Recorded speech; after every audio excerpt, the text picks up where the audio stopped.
السلام عليكم. السلام عليكم. السلام عليكم. دي طلعت بره همسة أساسي الدخلة. النهاردة هنتكلم عن حلقة شخص إحنا ما نعرفش عنه حاجة، ولكنه أثر في ناس كتير، مش في منطقتنا ومش في الناس اللي بتتكلم بلغتنا، ولكن كل تأثير بيحصل في العالم بيأثر في مكان ما. حاجة اسمها كده أثر جناح الفراشة أو الباترفلاي إفكت.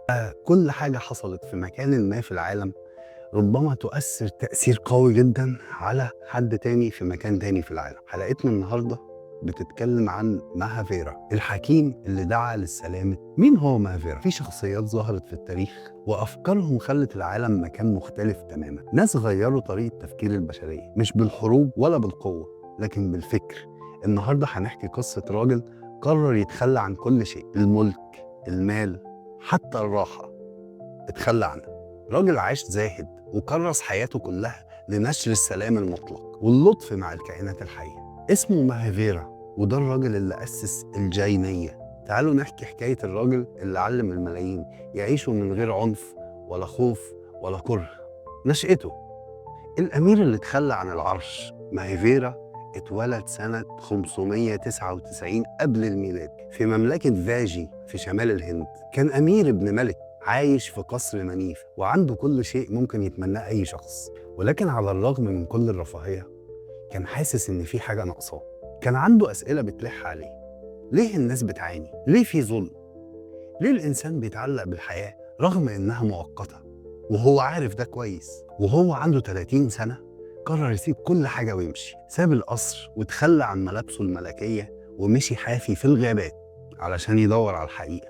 الرحلة الروحية 12 سنة من التقشف. من لحظة خروجه من القصر مهافيرا قرر يعيش حياة مختلفة تماما. بقى زاهد، رفض أي ممتلكات، ما كانش بياكل غير الأكل اللي بيقدموه له الناس، ما كانش بيلبس غير حتة قماش بسيطة. لمدة 12 سنة عاش في عزلة تامة في الغابات، يتأمل ويبحث عن الحكمة، لكن بيواجه صعوبات رهيبة، برد، جوع، سخرية من الناس، لكنه ما استسلمش.